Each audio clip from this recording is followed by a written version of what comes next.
Hello दोस्तों, आपका स्वागत है। मैं बात कर रहा हूँ एक किताब की। इस किताब का नाम है द अल्केमिस्ट, जिसे पॉल कोएल्हो ने लिखा है। मैं बात कर रहा हूँ एक लड़के की, जिसका नाम सेंटियागो था, जो कि वह एक भेड़ों का चरवाहा था। ऐसे में उसके माता पिता चाहते थे कि वह पुजारी बने, लेकिन वह दुनिया देखने का शौकीन था। अपनी भेड़ों के साथ एक शहर से दूसरे शहर तक और काफ़ी दूर तक जाया करता था। इसलिए वह चरवाहा बना। वह अच्छी अच्छी जगह भी देख लिया करता था और भेड़ों के बाल बेचकर उसके पास कुछ पैसे भी आ जाया करता था। वह बाल बेचने जा रहा था। मंजिल दूर होने के कारण शाम हो गई। वह अपनी झुंड के साथ एक पास के चर्च में पहुंचा। चर्च काफ़ी पुराना था। वह अपने साल से फर्श को साफ किया और लेट गया। उस चर्च की छत टूटी हुई थी। टिमटिमाते तारों को देखते देखते सो गया। वह एक सपना देखा और खत्म होने से पहले ही जाग गया। वही एक सपना कुछ दिनों से देख रहा था। उसने देखा कि एक लड़का आया जो उसके भेड़ों के पास गया। वहां से आते ही उसका हाथ पकड़ता है और एक पिरामिड के पास ले गया और कहा, यही आपका खजाना है। वह आश्चर्यचकित था। एक ही सपना बार बार आ रहा था।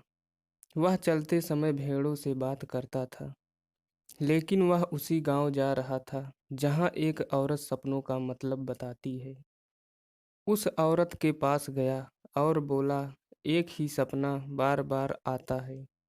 लड़के ने रात में देखी सपने को बताया। औरत ने कहा, तुम वो खजाना पा जाओगे और उस खजाने का 10वां हिस्सा मांगा। लड़के ने कहा, ठीक है। फिर औरत ने कहा, तुम्हें उस पिरामिड के पास जाना होगा, वहाँ तुम्हें खजाना मिलेगा। लड़का दुखी हो गया और सोचा, मैं सपने पर कभी विश्वास नहीं करूँगा।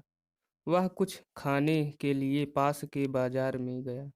वह अपनी मोटी किताब को बदलकर एक किताब लिया और पास के ही टेबल पर बैठ गया और शराब पीने लगा। तभी वहाँ एक बूढ़ा व्यक्ति आया और उसके पास बैठ गया। बूढ़ा व्यक्ति उससे बात करना चाहता था, लेकिन वह बात नहीं करना चाहता था। इसलिए वह अपनी शराब को उसे दे दिया, यह सोचकर कि वह यहाँ से चला जाए। बूढ़ा व्यक्ति शराब पिया और बोला, मैं तुम्हारी मदद करना चाहता हूँ। वह खजाना तुम्हें मिलेगा अगर तुम मिस्र की पिरामिड के पास जाते हो। सेंटियागो हैरान हो गया। लड़का पूछता है, आप कौन हो जो मेरे बारे में जानते हो? बूढ़ा बोला, मैं सलेम का राजा हूँ। मुझे नई नई जगह देखना पसंद है। मैं इसलिए भेष बदल कर घूमता रहता हूँ। बूढ़ा व्यक्ति इतना कहकर उठता है और जमीन पर झुककर कुछ लिखने लगता है। इतने में उसके सीने के पास से एक चमकती हुई चीज गिरती है। उसके अधिक प्रकाश होने के कारण सेंटियागो कुछ समय के लिए अंधा हो जाता है और जब देखता है तो वह बूढ़ा व्यक्ति वहां से चला गया रहता है। जमीन पर लिखा रहता है कि तुम अपनी भेड़ों को बेचकर पैसा इकट्ठा कर लो, पिरामिड के पास जाओ, तुम्हें वह खजाना मिलेगा। और उसमें उस लड़की का नाम लिखा रहता है जिस लड़की से उसको प्यार होगा और कुछ पुरानी यादें।